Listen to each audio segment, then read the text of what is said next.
trust, putting our faith into action. It's about putting our full weight into that which we believe about God, specifically when it comes to trust. And why do we trust God?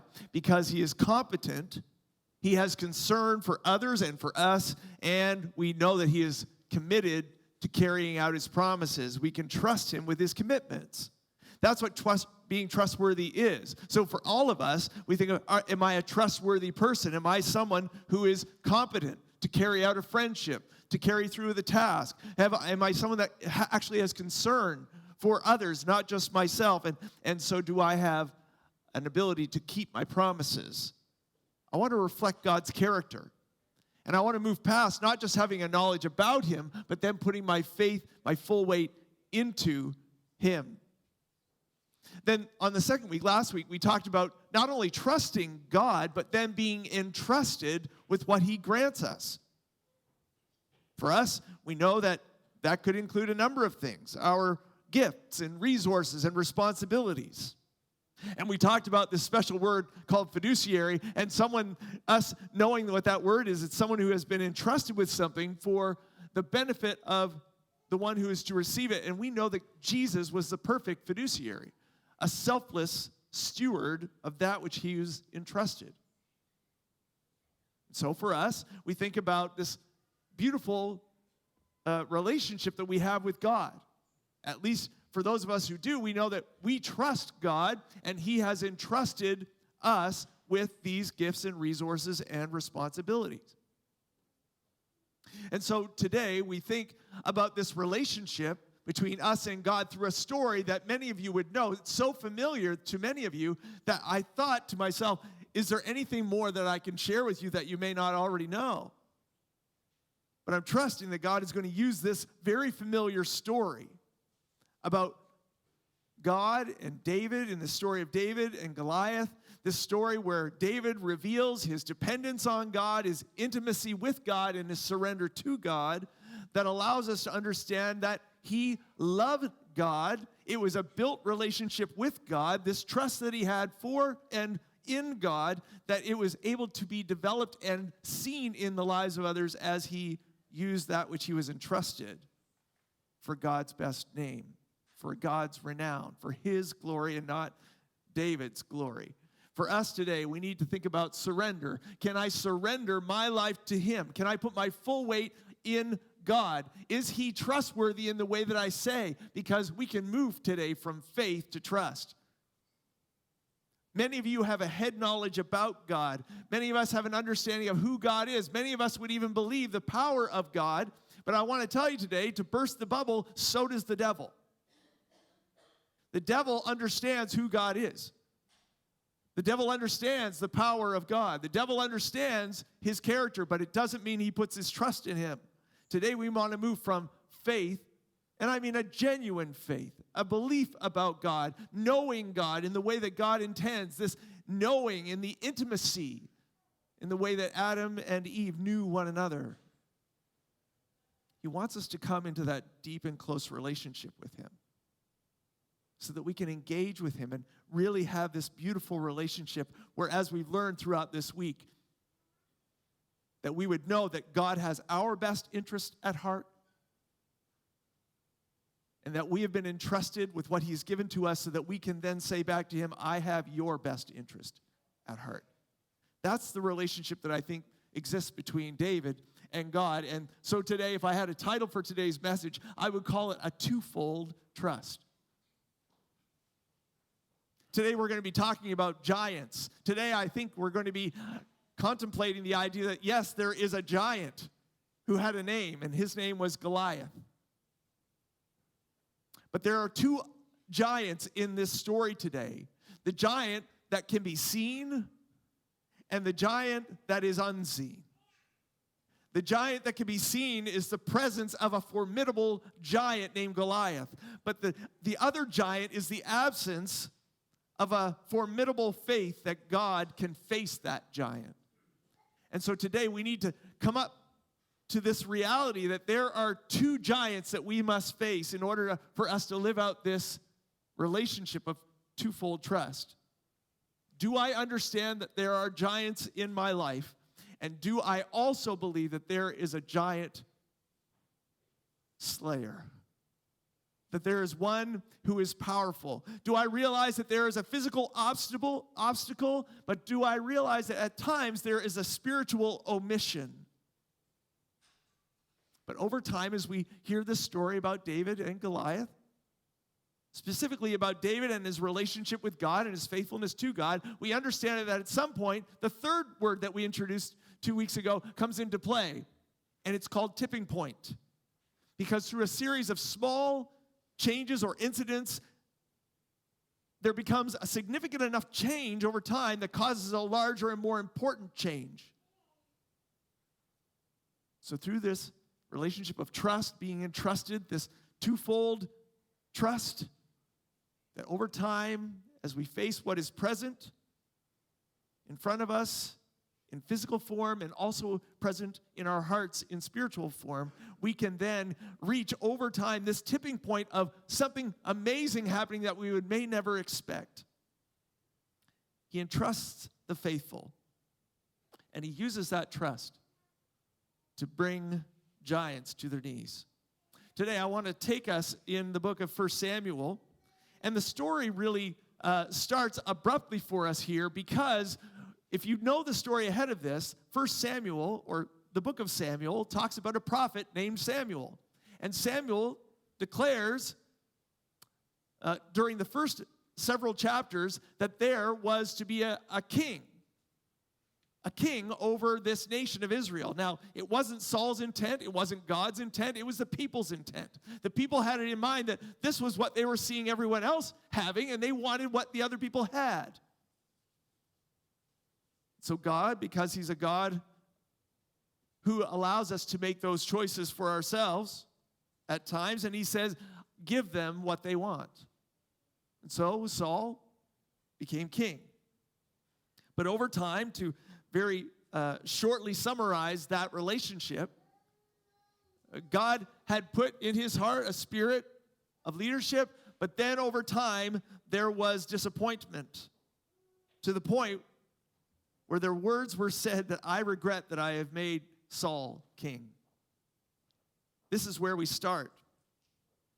With Saul understanding from Samuel himself, quoting, to obey is better than sacrifice. Because you have rejected the word of the Lord, he has rejected you as king.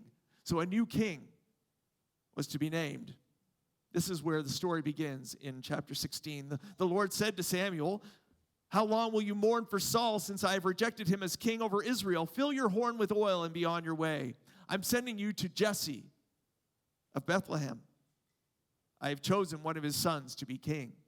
Maybe you've heard the name Jesse in some of the songs that we've sung. You've heard about Jesse because he is the one from whom Jesus descends. And we know that one of Jesse's sons is famously named David. You are to anoint for me the one I indicate. Samuel did what the Lord said. He arrived at Bethlehem. The elders of the town trembled when they met him. They asked, do you come in peace? They weren't certain what this meeting was about. Samuel said, yes, I come in peace. I've come to sacrifice to the Lord. Consecrate yourselves and come to the sacrifice with me. And then he consecrated Jesse and his sons and invited them to the sacrifice. And when he arrived, this is what Samuel's first thought was. Oh, he met the oldest son, Eliab.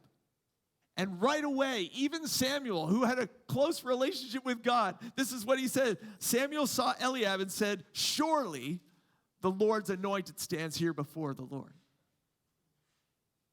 Today, the theme will be that a lot of what we see dictates what we think. And we need to go past, as the Lord will now instruct. The Lord said to Samuel, do not consider his appearance or his height. This isn't to say anything about Eliab. He might have been a really nice friend. He might have been a wonderful son. But this is what the Lord said. Do not consider his appearance or his height, for I have rejected him. Rejected him in the sense of this calling. The Lord does not look at the things people look at. People look at the outward appearance, but the Lord looks at the heart. Today, the giants that we see, they get a lot of our attention because of the way they look. But God wants your attention to be focused on the heart. God's heart and what he is capable of. Jesse had 7 of his sons pass before Samuel, but Samuel said to him, "The Lord has not chosen these." So he asked, "Are these all the sons you have?" This sounds a bit like Cinderella. "Well, there is still the youngest," Jesse answered. "He's tending sheep. Send for him," Samuel said. "I will not sit down until he arrives." David comes. He's glowing with health, has a fine appearance, handsome features, and the Lord said, "Rise and anoint him. This is the one." God looked at his heart and said, "This is the one who is to lead." You may know very well in account with David that David was described as what? A man after God's own heart. This is what he was longing for. He was longing for someone whose heart was for him. And when he found him, this twofold trust relationship was not only identified, but then fostered. God is first and foremost looking for your heart. Are you someone who is willing from the core of your being to say, "I trust you"? Because when God sees that you trust him, he then enters into a relationship of entrustment, this twofold trust. I trust you, and you have entrusted me, and we are for each other. I have your best interest at heart. I'm moving over to chapter 17 now and introducing the battle scene. Now the Philistines gathered their forces for war. Verse 2, Saul and the Israelites assembled and camped in the valley of Elah and drew up their battle line to meet the Philistines. The Philistines occupied one hill, and the Israelites occupied the other with the valley in between them. Now just imagine this from a battle point of view. You want the upper hand. You want the upper field. No one wants to be in the valley. And they were at a stalemate from a battle perspective. One army on one side, one army on another. A champion named Goliath, who was from Gath, came out to the Philistine camp. His height was, translated, 9 foot 9 inches. Hard to fathom this when I am under 6 feet. But the average person in that day, the average person in the Israelite camp was somewhere between, they estimate, between 5 foot and 5 foot 5. You see a giant that's almost twice your size, how does your heart race? He comes out not only with his height, but he comes with a bronze helmet on his head, a coat of scale armor weighing 5,000 shekels, about 125 pounds. All of his armor, they estimate, weighed 125 pounds of armor. Bronze greaves, a javelin, a spear shaft, and a shield bearer who got to carry the shield for him. And Goliath stood and shouted to the ranks of Israel, "Why do you come out and line up for battle? Am I not a Philistine? And are you not the servants of Saul? Choose a man and have him come down to me." Now he's standing in the valley. He's down in this place of attack. This is where the battle would be waged. If he's able to fight and kill me, we will be able to become your subjects. But if I overcome him and kill him, you will become our subjects and serve us. Now, just want to say, how much time do you think Philistine giant named Goliath gave to losing? About none. He was offering this because he knew he had already won. He was not afraid of any 5 to 5.5 foot petty soldier who was going to come his way. He had no fear whatsoever. I asked myself, why, this is a question I have for myself, I said, why would the Israelite army even go for this? Why would they settle for this as being the means by which we are going to determine this battle? Now that I had to learn. I had to learn that in that day and age, two armies who were positioned like they were on the hill at the stalemate position tactically, they decided that they wanted as little bloodshed as possible. And they decided that this was normal, typical, and psychological warfare, that they would take their best, strongest, most formidable soldier and put them in this place to represent them in the valley. There was also an honor-shame culture that when someone taunted you publicly, it was necessary for you to respond, making it impossible at this place for Israel to simply ignore the challenge without losing face. But beyond that, David saw this in just a few minutes, as we will read, as more than what it appeared at the surface. Here it was, and you're going to hear that this was not just one time that Goliath calls out. The Philistine said, "This day I defy the armies of Israel. Give me a man and let us fight each other." And on hearing the Philistines' words, Saul and all the Israelites were dismayed and terrified. That's what giants do. They bring fear. They bring terror. The word terror in the Bible. That's a giant word. There's this quick scene change, and we know that for 40 days the Philistine came forward every morning and every evening and took his stand. 80 times, it's saying, that the giant came out and taunted publicly the opponent. This was probably getting a little bit exhausting. This is wearing them down psychologically. This was taking them to a place of, what are we going to do? Did you notice no one stepped up to the task? Giants put us in a state of paralysis. But David, this young, handsome shepherd boy who was capable at what he was doing there, he was given an instruction by his father. Because Jesse's 3 oldest sons had followed Saul to war, and David went back and forth from Saul to tend his father's sheep at Bethlehem.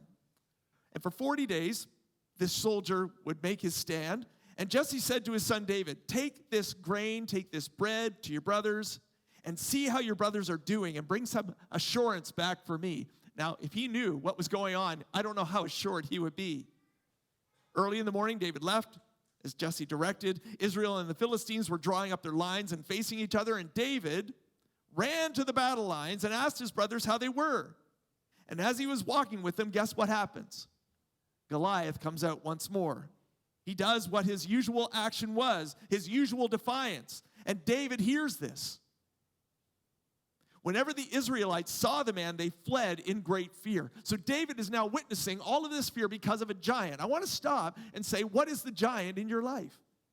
What is the thing in your life, whether it's physical or emotional or spiritual, that just puts you at a halt?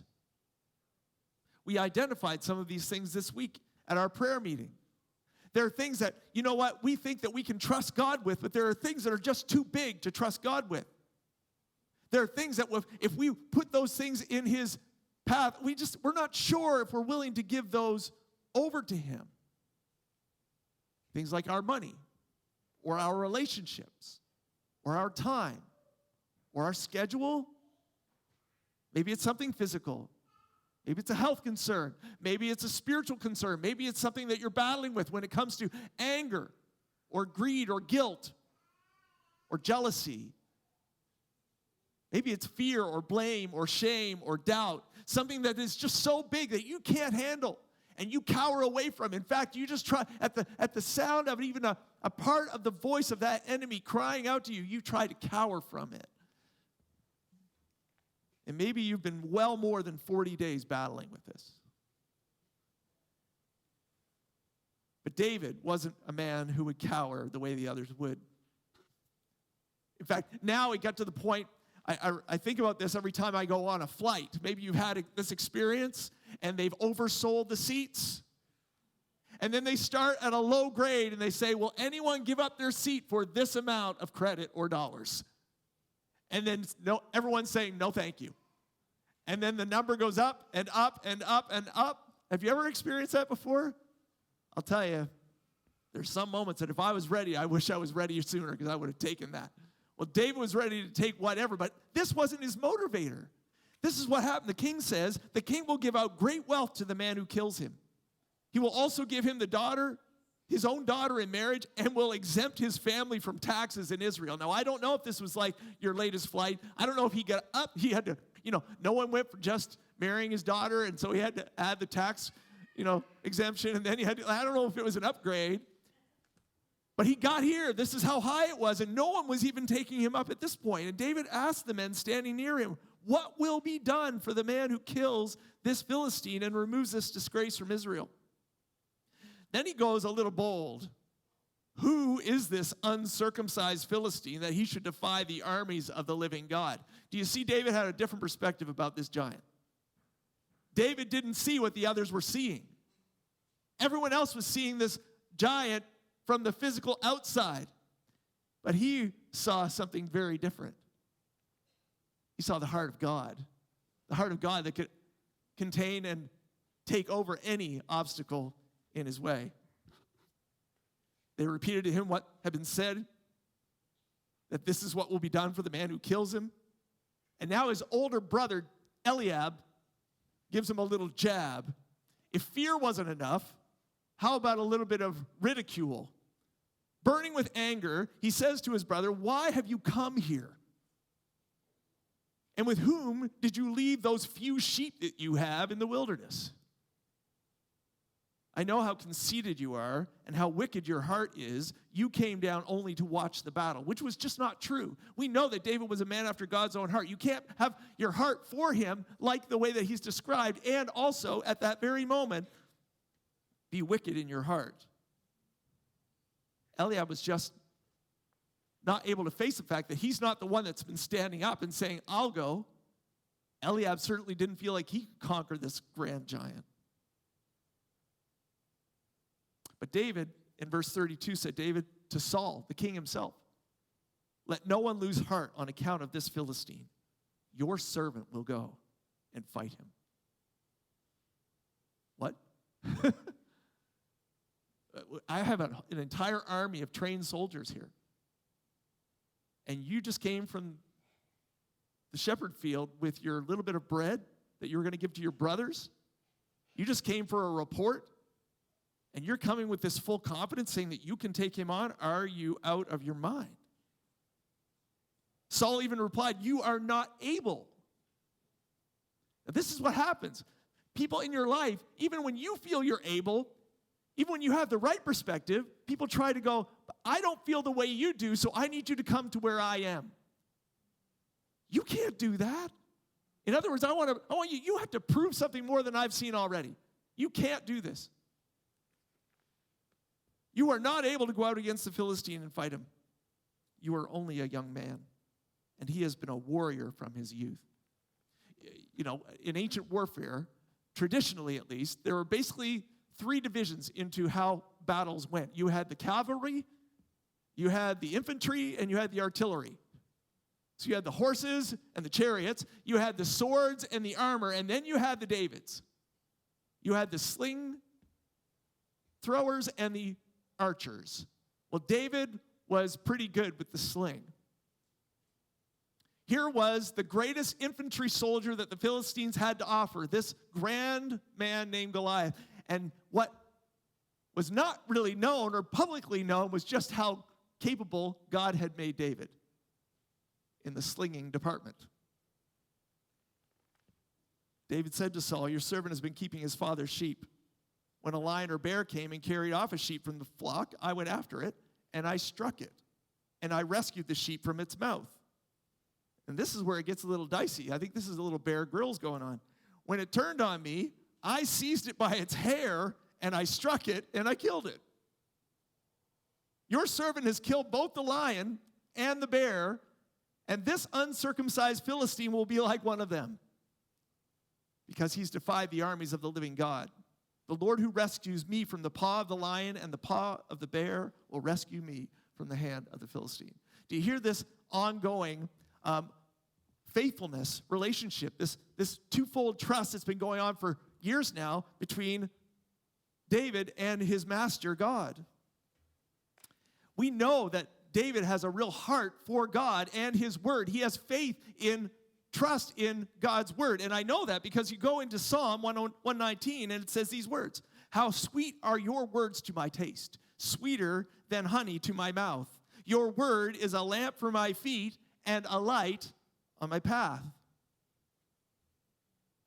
there's been ongoing this relationship of trust. God is now using this very ordinary boy, the 8th son, to make his name known in this battle scene. He entrusts those who are faithful. David was found faithful, and God uses the trust of ordinary people to kill bears and lions and, yes, giants. We tend to focus on the external, but it was very clear that David, over time and with his own experience, got able to move past what seemed so ominous on the surface. You know, I bet the first time he encountered a wolf, even before he got to the bears and lions, that he had to face his fear. And with that small fear being acknowledged and also overcome through trust in God and through the abilities that he'd been entrusted with, he was able to move on.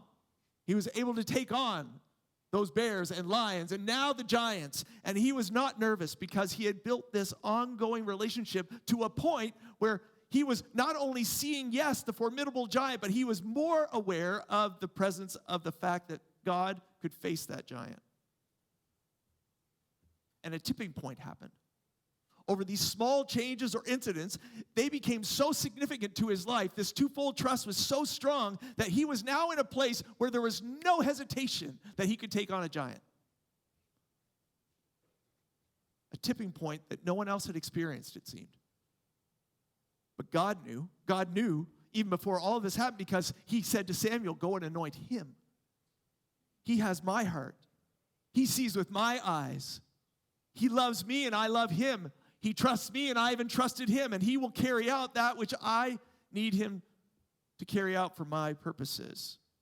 So God entrusts those who are faithful. He then uses that trust of ordinary people to defeat the bears and the lions and now the giants. And what others saw as an obstacle, David saw as an opportunity. And this is the tipping point for us. Do you get to the place where what you see as an obstacle could be an opportunity? Could it be that this financial struggle that you're going through right now could be, as for many would see, an obstacle, but you see as an opportunity? An opportunity to become more and more dependent and trusting on the one who can provide all things. Or maybe this physical situation that you're going through right now, could you see this not so much as an obstacle, but as an opportunity for you to become more and more entrusted to him, to say, God, I need you more than ever now, and I believe that you can carry me through this.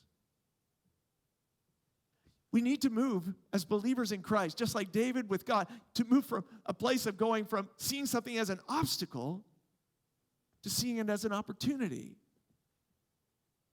No one else in that battleground saw this as a great opportunity. No one went, you know what? Why don't I go down there and then I'll get some clout with my buddies? No one was thinking that. Or they would have been down there 40 days ago. But David never even stopped to think that way. When we focus on the external, God calls us to focus on the heart. When fear and blame and shame and doubt enter the picture, these giant-sized intimidations, we do what what David said. He said, let no one lose heart. The battle is the Lord's. Let no one lose heart. The battle is the Lord's. You're going to hear it right here. Saul then said to David, you know what? Seeing a lack of options and knowing that we can't sustain this, and that you've proven to me that you're more than just a boy, go and the Lord be with you. Now Saul's still trying to incorporate very human tactics. He said, why don't you put on my armor? Here's a coat of armor, and here's a bronze helmet. And David fastened on his sword over his tunic, and he tried walking around because he was not used to them. He said, I can't go with these. I'm not part of the infantry. I'm part of the artillery. This is the way God wired me. And so he took them all off, and he chose a staff, and he chose 5 smooth stones from the stream, and he put them in a pouch of his shepherd's bag, and with his sling in his hand, he approached the Philistine. Now, meanwhile, the Philistine kept coming closer to David. The enemy, the opponent, this giant was coming even closer and closer. And I don't know about you, when giants get closer, they look even bigger. You realize who your opponent really is. And he wanted him to know at this moment of self-confidence that he saw in David. He goes, what are you doing? And you know why? He said, what are you doing? Because the giant was going to be defeated by the very thing that he had built up and created fear in others about. This is what was happening. The giant was looking at the external. And the giant will now look at you and say, you're not worthy. You can't do it. And I don't know if you've ever heard it in your in the mind, and you've heard things like a voice that says you can't. You can't. And you won't. This is what he was doing. He looked David over and he saw that he was a little more than a boy, glowing with health and handsome, and he despised him. He said to David, am I a dog that you come at me with sticks? And the Philistine cursed David by his gods. Come here, and I'll give your flesh to the birds and the wild animals. I know I don't sound very formidable and angry, but go with it. David said to the Philistine, you come against me with sword and spear and javelin, but I come against you in the name of the Lord, the God of the armies of Israel, whom you have defied. This day the Lord will deliver you into my hands, and I will strike you down. And gruesome note here, I will cut off your head.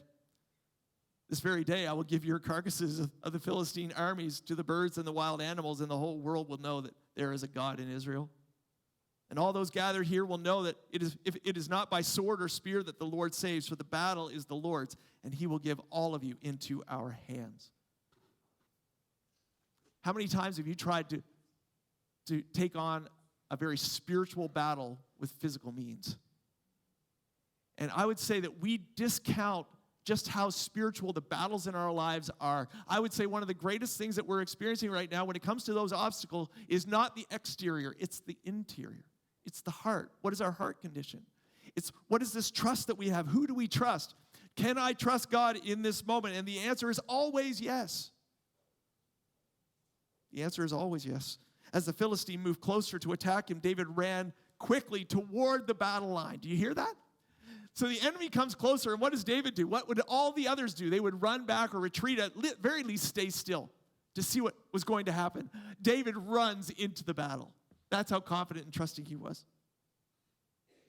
Reaching into his bag and taking out a stone, he slung it and struck the Philistine on the forehead, and the stone sank into his forehead, and he fell face down to the ground.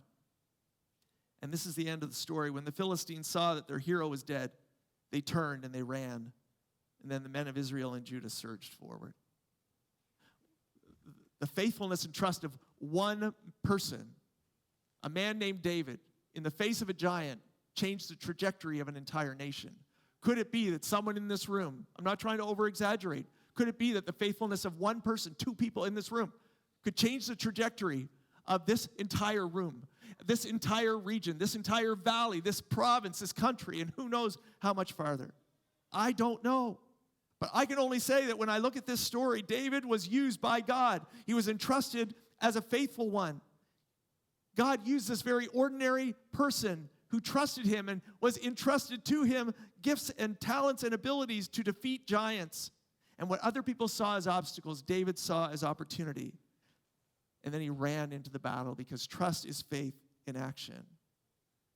I think part of our job is to identify our giants, to choose God's perspective, to use the gifts that you've been entrusted with, and to step out in faith, trusting that the battle is the Lord's. Not taking it upon yourself, but thinking in your mind that it's not about what the world would say. It's not about what that Israelite army would say in the face of the giant. It's about faith over fear. It's that God uses the ordinary for the extraordinary. It's that perspective matters when it comes to seeing opportunities in the midst of what seems like an obstacle. It's about bold action that is required. It's about preparation for a purpose, understanding that God made you for his purpose. Why did David trust God? Because God was trustworthy. God was competent. He cared for him and others, and he was faithful to his commitments. He loved God's word, God's promises, God's glory, God's power, and he was reliant on God and not himself. Why did God trust David? Why would God trust you and me? Because it starts with a heart for him, a faith in him, about his glory and not our own. It's about faith and trust and a love for his word, and it's about diligence and service because it's showing that our faith into action, this trust, this twofold trust, will lead to a tipping point at some point.